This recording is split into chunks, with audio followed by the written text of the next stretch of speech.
नमस्कार दोस्तों। दोस्तों हमारा एक टॉपिक आता है वस्त्र। वस्त्र के बारे में आज हम आपको बताएंगे। वस्त्र हमारी मूलभूत आवश्यकताओं में से एक है। अपने शरीर की सुरक्षा एवं व्यक्तित्व को आकर्षक बनाने के लिए हम वस्त्र धारण करते हैं। मानव की प्राथमिक आवश्यकताओं में भोजन, वस्त्र, आवास तीन प्रमुख इकाइयां हैं। जगत का हर व्यक्ति अपने देश काल परिस्थिति एवं ऋतुओं के अनुसार वस्त्र धारण करते हैं। विश्व के लोगों में पहनावे की भिन्न भिन्न प्रवृत्ति देखने को मिलती हैं। पुरुष लोग धोती कुर्ता पजामा कमीज पैंट शर्ट सिर का साफा व धोती प्रकार की लुंगी पहनने के काम में लेते हैं। स्त्रियां साड़ी सलवार लुंगड़ा लहंगा पेटीकोट घाघरे घांगी व जवान युवतियां कुर्ता पजामा जीन्स टॉप आदि पहनती हैं। विभिन्न ऋतुओं में शरीर की आवश्यकता के अलग अलग होने के कारण भिन्न भिन्न ऋतुओं में निम्न प्रकार के वस्त्र पहने जाते हैं, जो निम्न है। सर्दियों में पहने जाने वाले वस्त्र। सर्दियों में सर्दी से बचने के लिए गर्म व ऊनी कपड़े पहने जाते हैं, क्योंकि ऊन ऊष्मारोधी होती है, जो बाह्य ठंड से हमें बचाती है। सर्दियों में गहरे रंग के वस्त्र पहने जाते हैं, क्योंकि गहरे रंग के वस्त्र ऊष्मा को अधिक अवशोषित करते हैं, हमें सर्दी से बचाने के लिए। ऊनी वस्त्रों के साथ रेशमी वस्त्र भी ऊष्मारोधी होते हैं, जो हमें उष्णता प्रदान करते हैं।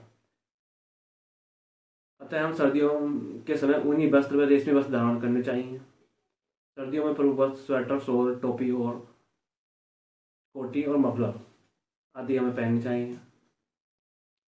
गर्मियों में पहने जाने वाले वस्त्र। गर्मियों में सूती वस्त्र पहने जाते हैं। इस ऋतु में शरीर से पसीना अधिक निकलता है। सूती वस्त्रों द्वारा पसीने को सोख लिया जाता है, जिससे शरीर को ठंडक पहुंचती है। अतः गर्मी में सूती वस्त्र पहनना सुखदायी होता है। दोस्तों हमें गर्मियों में हल्के रंग के वस्त्र पहनने चाहिए। गर्मियों में हल्के रंग के कपड़े पहनते हैं, क्योंकि हल्के रंग के कपड़े ऊष्मीय विकिरणों को अधिकांश भाग परिवर्तित करते हैं, जिससे गर्मी कम लगती है। अतः गर्मियों में हल्के रंग के आरामदायक वस्त्र पहनने आते हैं। तो बात करते हैं विभिन्न राज्यों में पहने जाने वाले वस्त्र एक नज़र में। हिमाचल प्रदेश में कौन कौन से वस्त्र पहने जाते हैं? सुथान या सुदान। पुरुषों द्वारा पहने जाने वाला एक सूती वस्त्र ये पायजामा कह सकते हैं। तैपांग पुरुषों की टोपी को बोलते हैं। लोचारी महिलाओं द्वारा पहने जाने वाला वस्त्र है। लोचारी महिलाओं द्वारा पहने जाने वाला वस्त्र। किरा महिलाओं द्वारा कमर पर बांधने वाला वस्त्र को कहते हैं किरा। शहीदे महिलाओं द्वारा सिर पर पहने जाने वाला वस्त्र। शानी लिजमा और ये होती है टोपियों के प्रकार। लिगियच पट शॉल के प्रकार होते हैं। रिगोया पुरुषों का लंबा ऊनी कोट। छुआ पुरुषों का अचकन के समान ऊनी कोट। हुजूक महिलाओं का कुर्ता।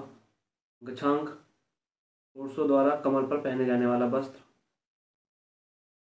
दोस्तों पंजाब के वस्त्रों की बात करते हैं तो पंजाब में सरारा पंजाब की महिलाओं के द्वारा पहने जाने वाला वस्त्र होता है, जिसे लाचा भी कहा जाता है।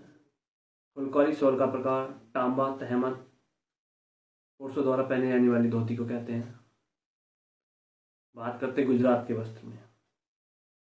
पुरुषों के वस्त्र अंगरखो केड़िया परहन फेंटो कफानी चोरनोस। महिलाओं के वस्त्र आधा कांजरी चनियो और पोलगो, ये गुजरात के वस्त्र होते हैं।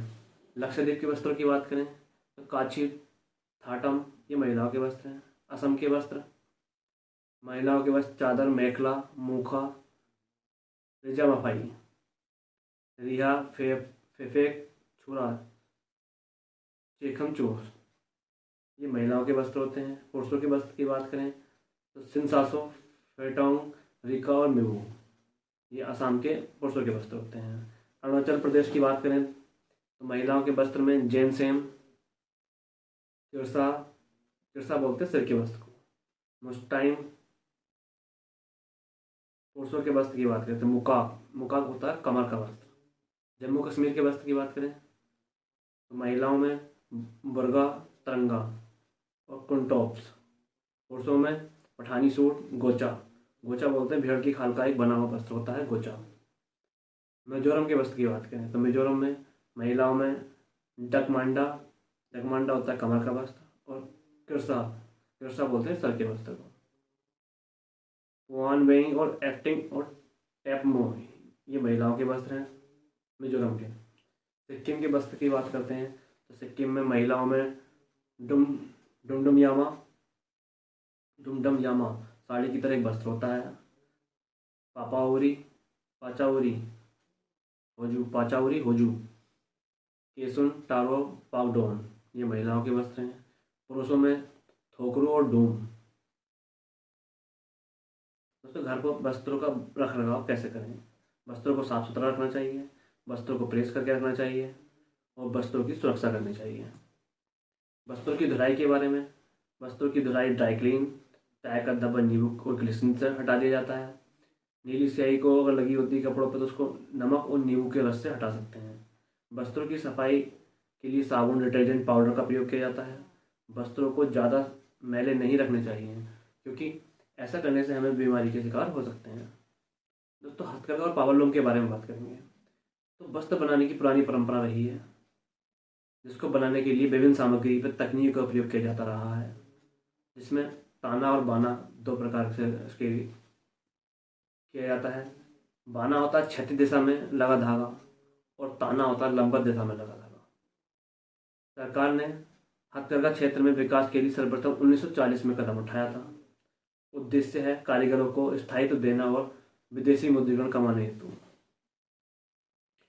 1980, 1981, 1985 में कपड़ा नीति बनाई गई जिसमें हथकरघा क्षेत्र का प्रमुख बनाया गया। 2 अक्टूबर 2005 महात्मा गांधी बुनकर योजना शुरू की गई। 3 नवंबर 2005 बुनकरों हेतु स्वास्थ्य बीमा योजना शुरू की गई। 28 जून 2006 हैंडलूम मार्ग की स्थापना की गई। पावरलूम देश के कुल वस्त्र उत्पादक में 62% योगदान देता है। हमारे देश में लगभग 81.48 लाख पावरलूम है। टेक्नोलॉजी समुन्नयन फंड स्कीम ट्यूस के तहत पावरलूम को आधुनिक बनाया जा रहा है। देश में प्रमुख पावरलूम समूह कौन कौन से हैं? सैलम, मदुरई, मोलापुर, भिवाड़ी, इरोर, इचल, करंजी, मालेगांव, बुरहानपुर, किशनगढ़, भीलवाड़ा, पानीपत, लुधियाना ये देश के प्रमुख पावरलूम समूह रहे हैं। बनकरों को दीर्घ अवधि ऋण प्रदान करने के लिए 1983 में नाबार्ड की स्थापना की गई। नमस्कार दोस्तों, आज के लिए इतना ही। मिलते हैं नेक्स्ट वीडियो में। धन्यवाद।